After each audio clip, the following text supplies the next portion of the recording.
Gaza पर सबसे बड़ा धोखा मिल चुका है। इजराइल और हमास दोनों तरफ से डोनाल्ड ट्रंप पर बुरी तरह फंस गए हैं, क्योंकि जिस गाजा डील को लेकर ट्रंप पश्चिम एशिया में शांति वाला कबूतर उड़ाना चाहते हैं, उस डील से पहले ही नेतन्याहू की बमबारी ने गाजा में कोहराम मचा दिया है। इजराइल की सेना ने एक दिन में 50 लोगों को मौत के घाट उतार दिया। उसी डील पर राजी होने के साथ दूसरे धोखे का सिग्नल हमास से मिल रहा। हर शर्त पर तैयार होने वाले हमास ने साफ कह दिया है कि वह हथियार नहीं छोड़ेगा, इजराइल के आगे सरेंडर नहीं करेगा। अब डोनाल्ड ट्रंप की नेतन्याहू और हमास दोनों से क्या उम्मीदें हैं, इसे उनकी सोशल मीडिया पोस्ट के जरिए समझिए।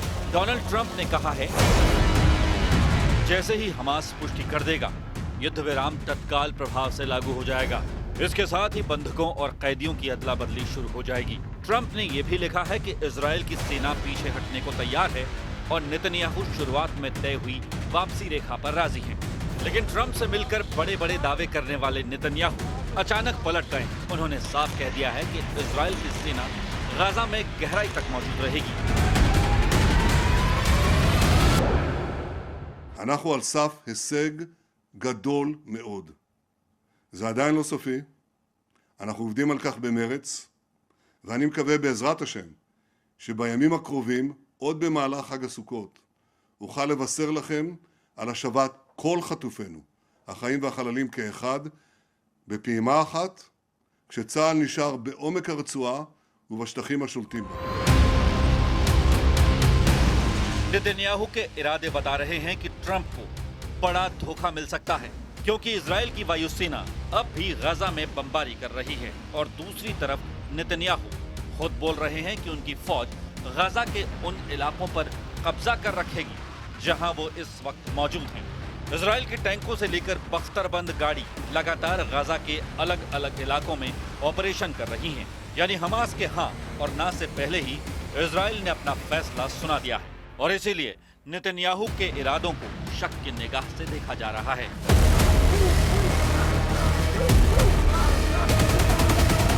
फिलिस्तीन को यूरोप का जैसा समर्थन मिला है, उसने इजराइल को चौंका दिया है।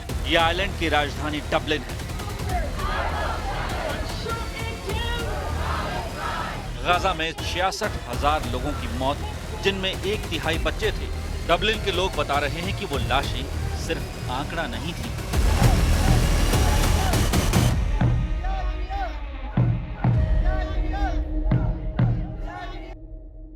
I'm here as a Jew for Palestine, so my family, my dad is actually Israeli, and I think I just feel really, I guess, betrayed by Zionism, that they've represented Jewish people as being occupiers, as not respecting human rights, and committing a genocide in the name of Jewish safety, and I'm having absolutely none of it. And I just think that it's like really essential for every Jewish person to stand up and say this doesn't represent us, and that we believe in Palestinians having the same rights, whether in Israel proper and the end of occupation.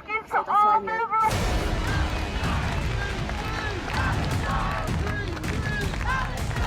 London में Trafalgar square पर प्रदर्शन में हजारों लोग जुटे और फिलिस्तीन के समर्थन में नारेबाजी करने लगे। लंदन की पुलिस हरकत में आई और इस तरह लोगों को वहां से हटाने की कोशिश की। यूरोप के वो देश जो अब तक इजराइल को हथियार और तकनीकी सहयोग देते हुए नजर आए हैं, वो अब फिलिस्तीन पर एक अलग देश का ठप्पा लगा रहे हैं।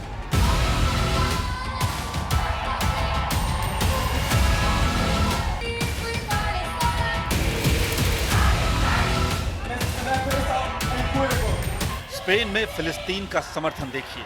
हजारों लोग बार्सिलोना शहर की सड़कों पर उतरे।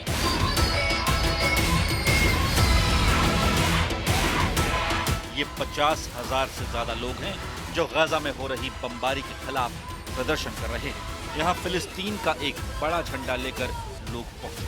ऐसे ही प्रदर्शन यूरोप के कई शहरों में लगातार हो रहे हैं। इसमें कोई शक नहीं कि गाजा पर बमबारी को लेकर पूरी दुनिया की नाराजगी से भी नेतन्याहू और इजराइल के कैंप में हड़कंप मचा हुआ है। मगर एक बड़ी वजह फिलिस्तीन को लेकर न्यूयॉर्क डिक्लेरेशन थी। 12 सितंबर को संयुक्त राष्ट्र में 2 स्टेट सॉल्यूशन के तहत फिलिस्तीन को राज्य का दर्जा देने को लेकर वोटिंग हुई। और उसमें 142 वोट फिलिस्तीन के समर्थन में पड़े, जबकि इजराइल के समर्थन में सिर्फ 10 देशों ने वोट किया था। इन 10 देशों में मुख्य तौर पर अमेरिका, अर्जेंटीना और हंगरी शामिल थे, जबकि फिलिस्तीन को रूस, चीन, भारत समेत यूरोप और बाकी दुनिया का समर्थन मिला है। संयुक्त राष्ट्र महासभा में इजराइल को मिले इस झटके पर अमेरिका की तरफ से क्या कहा गया, वो भी देखिए। The declaration engages in disturbing moral equivalence and fails to recognize the reality that Hamas's terrorism on October 7th was the reason this war was necessary, and its refusal to free the hostages and lay down its arms is the reason this war continues. The version of the declaration being voted on today even continues to contain language endorsing the so-called right of return, which would mean the demographic death of Israel as a Jewish state. For these reasons, the United States urges delegations to join us in voting against the resolution.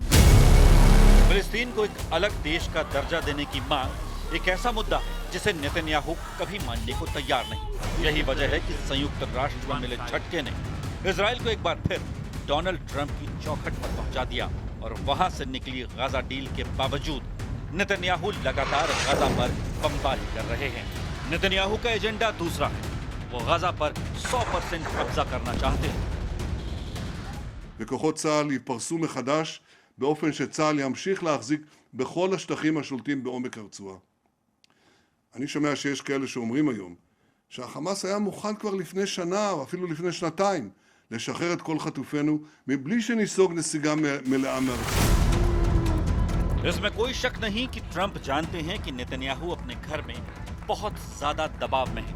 तेल अवीव से लेकर Israel के हर शहर में लोग जमा होकर सिर्फ 2 मांगों पर अड़े हुए हैं, युद्ध बंद करो, बंधकों को वापस लाओ।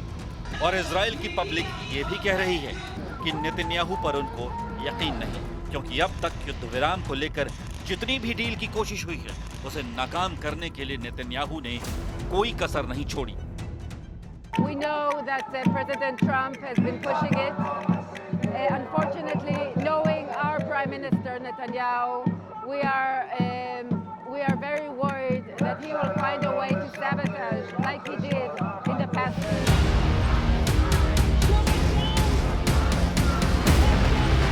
इजराइल की सड़कों पर ट्रंप और नेतन्याहू के पुतलों के साथ प्रदर्शन हो रहा है। ये तस्वीरें ऐसी हैं जो व्हाइट हाउस में भी देखी जा रही होंगी। डोनाल्ड ट्रंप भी जानते हैं कि इजराइल की पब्लिक अब युद्ध का समर्थन नहीं कर रही।